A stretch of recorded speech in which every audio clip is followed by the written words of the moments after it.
Hello guys, Crispy here, welcome back to another video. In this one, my friends, I'm gonna be testing Ghost of Tsushima. It's just a little ghost that I got in the most popular GPU on Steam, the RTX 3060. This is a 12GB model, it's from Afox, as you can see, and let's put it to the test. Shall we? Alright, let's go over the PC specs as well as the driver version and so on. We got the RTX 3060 showing up right here in MSI Afterburner along with the latest Nvidia drivers available for it, which are optimized for Ghost of Tsushima, and I am not manually overclocking it. You can see all of its specs right here in Tech PowerUp's GPU 0. Sizable bar is enabled, and again, it's the 12GB version of the 3060. And over in Task Manager, you can see that we're pairing it with a Ryzen 9 7950X3D with half of its cores disabled, so it's basically the same as a Ryzen 7 7800X3D, and this is overkill for a 3060, but it's just so we don't bottleneck the card. Many other CPUs should be able to provide the same FPS, by the way, as long as they also don't bottleneck it. On the memory tab, finally, we're using 32GB of RAM, DDR5 6000MHz in dual channel, and looking at the Steam page for this game, scrolling down here to the system requirements, it actually asks for the RTX 2060, so with the 3060 we should be fine.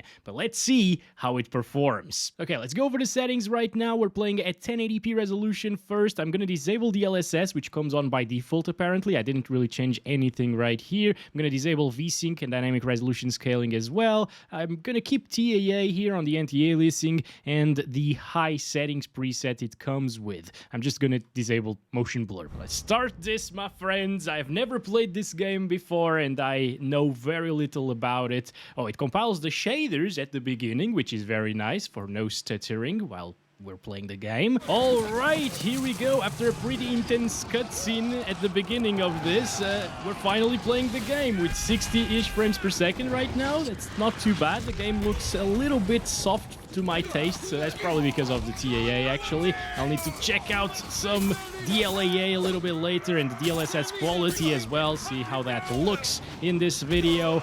Okay, but here we go. Whew, tons of explosions and stuff. This is quite nice. Okay, it just sucks that it's during the night because, yeah, the colors don't pop this way. Oh, and there we go. That's the end of the benchmark. At least the initial one. But the game seems to be quite smooth right here. No stuttering while playing it here and fighting these guys right now. But I did see a little bit of stuttering during the cutscenes. Kind of like in Horizon Forbidden West, I guess. Also, now the FOV is huge. It's not like 7 FOV anymore. It's like 150 FOV. What is going on? Oh boy, you can adjust it, by the way, but yeah, it's kind of interesting that sometimes it will be zoomed in, sometimes it's gonna be zoomed out. Alright guys, after like 40 minutes of gameplay, I landed here, finally, and we're getting 69 FPS, look at that, amazing stuff, very, very nice indeed. Now, I have been playing all the time at the same high settings in 1080p resolution with TAA, and I found it to drop sometimes into the 50s, you know, but not too often. It was more often dropping in cutscenes and stuff like that, and while you're actually playing the game, it tends to be above 60 frames per second all of the time. And you can see it right here with a lot of vegetation and trees and stuff. It is in the 70s, so the game is quite well optimized from what I can see.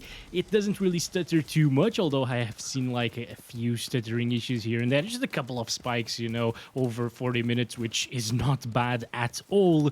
And even in settlement areas like this one, you can see that it still handles it like a champ. Although it doesn't really look that amazing, honestly, especially if you start looking into texture quality and stuff like that. Like, look at this rock right here. Compared to Horizon Forbidden West, for example, this looks like crap, honestly. There are some impressive things in terms of the graphics, you know, like the lighting quality is good, the grass, the wind as well. Everything looks pretty nice in that regard. The fog as well, a little bit, but yeah, the texture department is a bit lackluster, and also that TAA that I told you about at the beginning, it looks pretty soft and a little bit shimmery at times, especially at higher distances or longer distances actually. So let's go ahead and make a couple of changes to the settings, restart the game to fully apply them, and hopefully it's gonna look better whilst still having pretty good FPS. So I'm gonna set the texture quality to very high. The VRAM usage was at around 6 GB this entire time and the allocation around 7. 7 gigabytes, so 12 gigabytes on 3060 are fine for very high textures. I'm also going to bump the texture filtering up to 16 times here. This doesn't really affect FPS, you know. And I think that's about it over in this menu right here. All right, so these are the settings on the graphics options, and now on the display options, I'm gonna use like DLAA instead of TAA here, and no upscaling at the moment, okay? All right, here we go, and as you can see, DLAA definitely did improve things over here, especially at the distance. There is no shimmering whatsoever anymore. Holy crap, that is actually insane. I just wish that we had a sharpness slider as well, because it's still a little bit soft, you know, but I would take DLAA over the TAA in this game all day long. But let's compare a little bit the performance that you lose or gain with DLAA. So here, just standing still, getting 76 frames per second with DLAA, and now I'm gonna disable it and go back to TAA right here. And we don't need to restart to fully apply these settings. It seems like TAA is slightly... No, it's pretty much the same thing, right? 76 frames per second. But it's super shimmery, as you can see. So just use DLAA and call it a day, guys. Can we use frame generation? Ooh, we can use frame generation over DLAA on the form of FSR3's frame generation. That's pretty impressive. There are not many games that allow us to do this.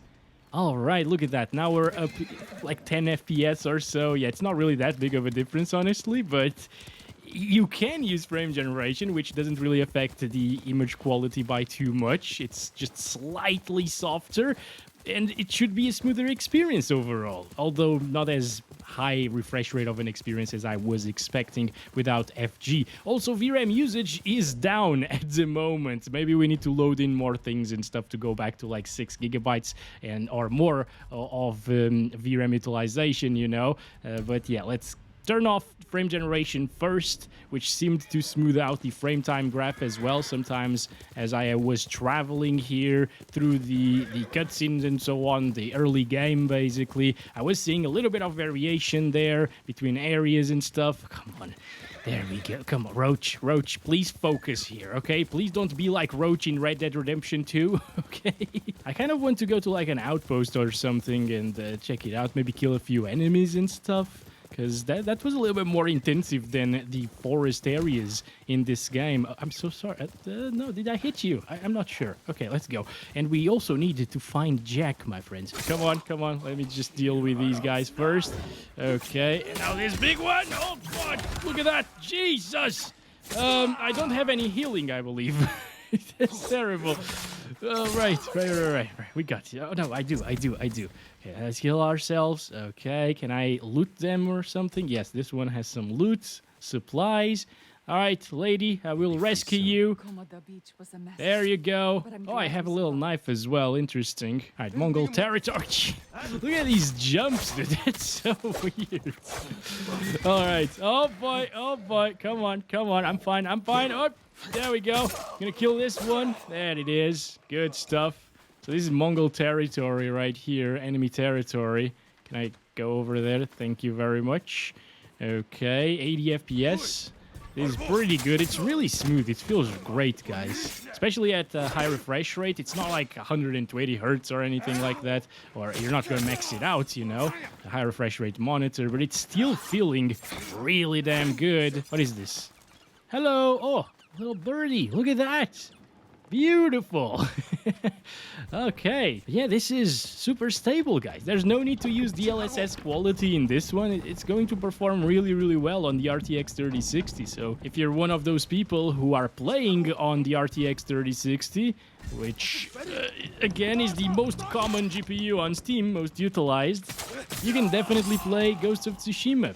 Not saying that you should buy the game, though, because Sony's practices are absolutely awful and anti-consumer. I mean, literally. They don't sell the game in some countries because of the freaking PSN requirements. But yeah, it is working very well, and it's very well optimized. So props to Nixes for yet again delivering a good performing game on PC. I like this. And I guess we should probably try it at 1440p next. So here we go, 2560 by 1440 is now the resolution. DLAA is still being utilized. And by the way, DLAA is just applying the anti-aliasing from DLSS. It's not upscaling from a lower resolution like DLSS quality does, you know, or FSR quality and stuff like that. It's the same as using like FSR's native AA. It doesn't upscale anything. So there's that, okay? So at 1440p, we get around 50-something frames per second. Things are definitely a little bit more detailed. I like it, you know, like maybe the textures scale with resolution. Not really. This one definitely doesn't on the rocks. But yeah, it's going to be still a smooth experience since it doesn't really stutter and we aren't really going over the VRAM limitations of this GPU. Let's do a little standoff right here, okay? Come on, come on. Okay, hold. We will drink over your corpse tonight. No, no, you're not. No, you're not. There we go. The standoff is brutal, guys. 48 FPS, by the way. It dropped to. Yeah, lighting quality, good stuff right here. Looking great. And now it's your turn, buddy. Are you sure you don't want to run away? Oh, boy. Oh, boy. They got an archer as well. Come on. All right, this one is dead. And where's the archer? Is it that one? I'm not sure. Yes, it is. Come on, let's go. I got you. Good stuff. So yeah, as I said, this is still a good experience. It's very stable, you know, like it's not going down to like 30 frames per second and then going up to like 60 frames per second that time. It's mostly between 50 and 60 most of the time. Jesus Christ. Ooh, that's beautiful actually. Okay, I like that. So yeah, this is the performance at 1440p resolution. Hello, who are you? You aren't Roach, I think. Yeah, anyway. Native res, you know, and let's go ahead now and turn it down a notch, okay? Instead of lowering it down to like medium settings, which might not look as good, I'm gonna use DLSS, or actually no, you know what? I'm gonna use DLAA with frame generation on top. This should look very similar to the frame generation stuff on 40 series GPUs. This is awesome, guys. It's awesome to have on 30 series right now. Ooh, I can definitely feel the slowdown in input lag, guys. It might not be a deal breaker, but I think I would prefer to play it at 50 FPS or 45 plus FPS, what we saw previously, basically, than this.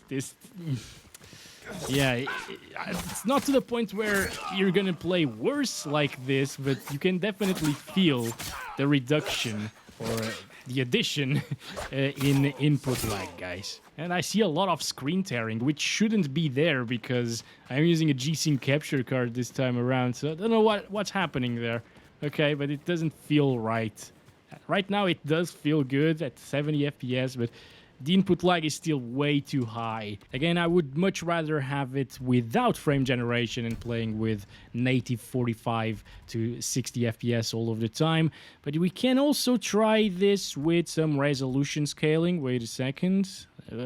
Not this. This right here. DLSS quality. Okay. We're getting pretty much the same FPS as 1080p, right? 80 to 90 frames per second. Now, if you have a GPU with less than 8 gigabytes, it might struggle a little bit here and start stuttering slightly because you can see that it's allocating over 9 gigabytes, or it was at least, and the VRAM usage is at 8 gigabytes. It's right there on the threshold. I still don't know how to unmount, by the way. Okay, yeah, these guys are definitely more beefy. Oh boy. Oh boy. Oh boy. Okay, let's go. Also, guys, the DLSS quality... we died. The DLSS quality setting right here is looking very similar to DLAA. You can notice that it's a little bit softer than DLAA was at native resolution, but it's looking pretty damn good still. Even at the distance, like... there is no shimmering whatsoever as well. It's just a little bit softer. I wish we had that sharpening slider so we could make it slightly sharper. But yeah, even with no sharpening slider, this is super good looking, guys. On a native 1440p monitor at like 27 inches, this is all you need, honestly. It's going to perform really well here on 3060, not dropping from 60 FPS ever, I guess, unless there's something that happens a little bit later into the game that drops your FPS like crazy, you know, like smoke effects or bombs or whatever. I don't know. But yeah, for now, we got smoke effects right there, actually. Or water effects, whatever you want to call these. Yep, doesn't really drop our FPS by too much, although it does dip a little bit into the lower and mid 60s at times. So that could be intensive if that happens a little bit more in a bigger scale later. Lately, we've been getting a ton of games that are completely broken and unoptimized. You know about it, like especially UE5 titles that stutter all over the place and look reasonable. Like some of them do look better than this one, actually. This one doesn't look amazing, honestly. But still, I would much rather have a game that plays well and looks like this, or plays well and looks like Horizon Forbidden West. That looks amazing, you know, than the crap that we've been getting lately. And yeah, I guess this is it for the 1440p testing. If you don't mind 50 FPS, play at native resolution. If you do mind that, play with DLSS quality. Either way, it's going to be a fantastic experience in Ghost of Tsushima. Now, at 4K native resolution, it should start struggling quite a bit. 3060 isn't really a 4K gaming GPU, obviously, and it does dip down into the 30s, as you can see. Although now I can finally see the actual visuals of the game in my native resolution, so with no softness and stuff like that, it looks pretty nice in terms of the lighting as well. Over here we got a lot of little leaves on this tree. It looks good as well. Like, look at that. Lots of detail there. Just like the textures are a little bit lackluster, but again, it could be art style related, you could say. It certainly has an art stylish vibe to it. Yeah, this is the experience at 4K resolution. I would not really recommend this, of course, because it's mostly below 30 frames per second. So at 4K, you definitely need to utilize some upscaling here. And with DLSS on quality, we went up from 28 FPS to 45 FPS. That's a considerable jump, and this is basically looking the same as well in my monitor at the moment. Like, I can't really see much of a difference. Game is also pretty dark in this time of the day, I guess. I can't really compare things very well, but looking at the distance, I can't see any shimmering, and things are still looking really sharp to me at 4K resolution with quality DLSS. So I say, if you want the best visuals, I mean, outside of going to very high settings, which should look very similar to high settings in this game, if it's anything like other titles from PlayStation that made their way to PC, it will look really good like this, and I think you should probably use these settings, especially if you're playing with a controller, you know? You can't really notice the lower FPS too much with a controller. I guess there's not much to it. We've seen that the game is very, very stable when it comes to FPS and the range of frames that you can expect, and yeah, it will get you like 40 plus FPS 100% of the time. Ooh, nighttime. Nighttime is also looking pretty beautiful in this area, at least, with all of this vegetation, the white vegetation. But alright, that's the experience that you can expect from 4K with DLSS quality. That's pretty damn good coming from a 3060 once again. And I think now we should try it with frame generation on top of it. So we were getting like 47 FPS right there, and now we're up to the 60s. But again, remember what I told you guys, this gets pretty much the same input lag as half the frame rate. So it's basically getting the input lag of 30 frames per second with a smoothness of 60 frames per second, which doesn't feel amazing. Once again, I wouldn't really do this. I prefer the 40 FPS and call it a day. Yeah, it feels way snappier that way, especially fighting and stuff like that with fast movement and so on. Don't do this. But if you are interested in the results, of course, VRAM is enough here. It's only utilizing 9-ish gigabytes at the moment. Let's stand off right here. So you could certainly play like this if you wanted to, especially with like a controller again. There we go. See that slowdown over there didn't feel like 60 FPS slowdown for some reason. Oh boy, come on. There we go. Good stuff. 2 more dead. Yeah, it doesn't feel as good as 40 FPS does. for sure. And it still even drops sometimes into the 50s with the frame generation stuff. Oh my god, yeah, look at that. For some reason, it just feels like 30 FPS at times. Not all of the time, but it happens sometimes. So don't do this, okay? Let's try to disable the frame generation here. And I'll try it at, like, performance DLSS. This is also a very common use of DLSS at 4K resolution because it usually looks really good. And as you can see, we're getting slightly lower FPS, I think, than frame generation on top of quality DLSS, but now it's getting native frames per second, so the input lag is reduced. It also feels smoother for some reason, turning the camera around like this. There's no slowdowns, weird slowdowns from FG. Like, coming into this, before I started testing this game, in the 3060, of course, which is my first video here, it's the first time that I'm playing the game, I thought it would run much worse than this. Also, I didn't really see anything about the game itself and the graphics and so on. Again, it doesn't really look next-gen to my eyes. But yeah, I thought it was going to be way more intensive than it actually is. It's less intensive than Horizon Forbidden West for sure. And, well, you can play it absolutely fine with 3060. Good stuff, guys. And that's been it, I think, for this video. Thank you very much for watching it. Don't forget to like and subscribe if you haven't already. I'll catch you in the next one very soon. Let me just kill these two guys. Alright, good stuff. And check this out. What is this? A little shrine or whatever? Yes, it's actually a shrine. And, oh, there's a fox as well. It's given me hope that we will find Jack in one of these videos. So stay tuned in for that. I'll catch you in the next one. Love you all. Bye-bye.